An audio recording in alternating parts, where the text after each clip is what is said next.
ডাল বাটাবাটি ঝামেলা ছাড়া মাত্র ৩টি উপকরণ তৈরি করুন এমন মুচমুচে পেঁয়াজু, যেটা খেতে কোনো অংশে কাবাবের থেকে কম না। এমন ইউনিক পেঁয়াজুগুলো শুধু ইফতারে নয়, খিচুড়ি, বিরিয়ানি, এমনকি সাদা ভাতের সাথেও খেতেও দুর্দান্ত লাগবে। এই ইউনিক পেঁয়াজু বানানোর জন্য এখানে আমি নিয়েছি ৪ থেকে ৫ পিস মিনার মাছ। আচ্ছা, এই পেঁয়াজু বানাতে আপনারা যে কোনো মাছ নিতে পারবেন, যেমন রুই, কাতলা, বোয়াল, পাঙ্গাস, তেলাপিয়া। আপনাদের পছন্দ অনুযায়ী যে কোনো বড় মাছ ব্যবহার করতে পারবেন। আপনারা যদি এই পেঁয়াজু বানানোটা আরও বেশি সহজ করতে চান, তাহলে মাছ সিদ্ধ করতে না চাইলে কাটা ছাড়িয়ে কাঁচা মাছ কিমা তৈরি করেও ব্যবহার করতে পারবেন। তো তৈরি হয়ে গেল মাছের পেঁয়াজু। এই মাছের পেঁয়াজু যে খেতে এত মজাদার, একবার না খেলে কখনোই বুঝবেন না। এই পেঁয়াজুগুলো খাবার পর আপনাদের হাত মুখ কোনোটাই থামবে না, আর ইচ্ছে করবে খেতে থাকি। পেঁয়াজু বানানো এতই সহজ যে আপনারা মেহমান বসিয়ে যে কোনো বড় মাছ ফ্রিজ পে করে বানিয়ে নিতে পারবেন। আসসালামু আলাইকুম everyone, welcome back to my channel Sadika Sara cooking. মাছের পেঁয়াজু বানানোর জন্য এখানে আমি ৪ থেকে ৫ পিস বড় বড় টুকরা করে মিনার মাছ নিয়েছি। আর মাছগুলো আমি কেটে ধুয়ে ভালোভাবে পরিষ্কার করে নিয়েছি। এবার মাছগুলো ভালোভাবে সিদ্ধ করে নিতে হবে। মাছ সিদ্ধ করার জন্য আমি চুলাতে আগে থেকে পানি বসিয়ে দিয়ে পানিটা ভালোভাবে ফুটিয়ে নিয়েছি। ফুটন্ত পানির মধ্যে দিয়ে দিচ্ছি ৪ চামচের হাফ চামচ লবণ, সেই সঙ্গে দিচ্ছি ৪ চামচের হাফ চামচের মতো হলুদ গুঁড়া। হলুদ লবণ পানির সঙ্গে ভালোভাবে ফুটিয়ে নিলাম। এবার এই পর্যায়ে মাছের টুকরাগুলো এক এক করে ছেড়ে দিচ্ছি। আমি এখানে ৪ থেকে ৫ পিস মিনার মাছের টুকরা নিয়েছি। আপনারা চাইলে আরও কম বেশি করে বাড়িয়ে নিতে পারেন। সবগুলো মাছ দিয়ে আমি নাড়াচাড়া করে মিশিয়ে নেব। চুলার জাল মিডিয়ামে রেখে ৪ থেকে ৫ মিনিট মাছগুলো উল্টে পাল্টে ভালোভাবে সিদ্ধ করে নেব। ৪ থেকে ৫ মিনিট রান্না করলে মাছগুলো ভালোভাবে সিদ্ধ হয়ে যাবে। এবার ছাঁকনির সাহায্যে সম্পূর্ণ মাছগুলো উঠিয়ে নিতে হবে। উঠে একটা বাটিতে আমি ট্রান্সফার করে নিচ্ছি, আর সেই সঙ্গে মাছগুলো ঠান্ডা করে নেব। মাছগুলো যখন ঠান্ডা হয়ে যাবে, তখন মাছের কাঁটাগুলো ভালোভাবে বেছে নিতে হবে। একটু সময় নিয়ে মাছের কাঁটাগুলো ভালোভাবে আমি হাত দিয়ে বেছে নিলাম। মাছের কাঁটাগুলো ঠিক ভালোভাবে ঠিক এভাবে দেখে দেখে বেছে নিতে হবে, যেন একটা কাঁটাও না থাকে। সম্পূর্ণ মাছের কাঁটা বাছা হয়ে গেছে।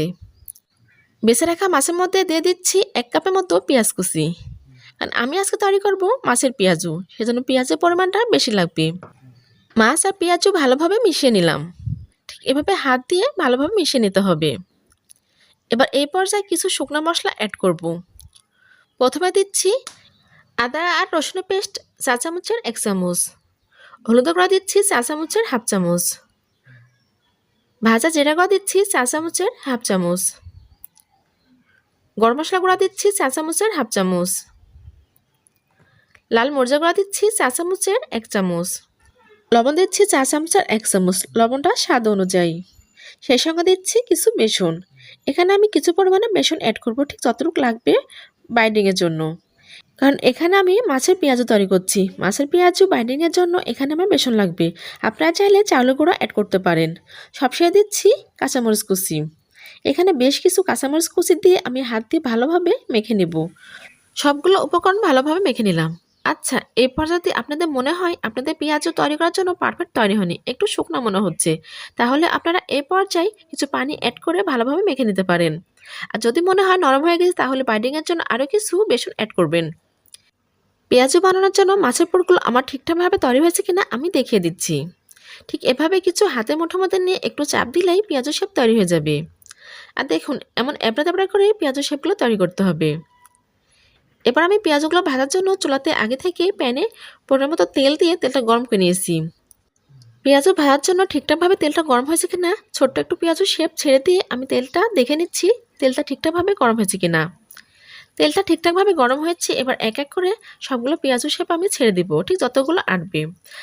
পেঁয়াজের শেপগুলো আমি ঠিক এমন এবড়া তেবড়া করে তৈরি করে নিলাম। দোকানে কিন্তু পেঁয়াজের শেপগুলো ঠিক এমন এবড়া তেবড়া করে পেঁয়াজগুলো ভেজে নেয়। এবার এক পাশে হয়ে গেলে উল্টিয়ে অপর পাশেও ভেজে নিতে হবে। এই পাশে চুলার আঁচ মিডিয়ামে রেখে আমি একটু সময় নিয়ে পেঁয়াজগুলো গোল্ডেন ব্রাউন কালার করে ভেজে নেব। আমরা যখন পেঁয়াজগুলো ভাজবো চেষ্টা করব একটু বেশি তেল দিয়ে পেঁয়াজগুলো ভাজার জন্য, তাহলে পেঁয়াজগুলো অনেক বেশি মচমচে হবে আর অনেক সময় ধরে মচমচা থাকবে। আমি পেঁয়াজগুলো গোল্ডেন ব্রাউন কালার করে ভেজে নিলাম। এবার পেঁয়াজগুলো তেল থেকে আমি উঠিয়ে একটা প্লেটে পরিবেশনের জন্য সাজিয়ে নিলাম। তৈরি হয়ে গেল মাছের পেঁয়াজু। দেখতে কিন্তু অনেক লোভনীয় লাগছে, খেতে কিন্তু অনেক বেশি মচমচা, অনেক বেশি সুস্বাদু। যারা মাছ খেতে পছন্দ করে না, তাদের যদি এভাবে পেঁয়াজু বানিয়ে দেওয়া হয়, তারা কিন্তু অনেক মজা করে খেয়ে নেবে, সেই সঙ্গে তাদের মাছ খাওয়াটা হয়ে যাবে।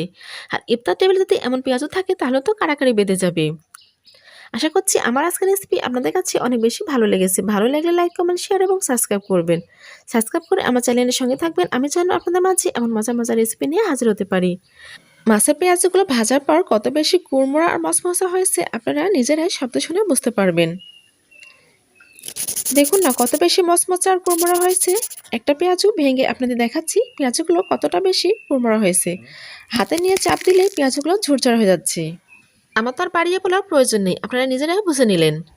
সবাই ভালো থাকবেন, সুস্থ থাকবেন, সবার সুস্বাস্থ্য কামনা করে আজকের মতো বিদায় নিচ্ছি। আল্লাহ হাফেজ।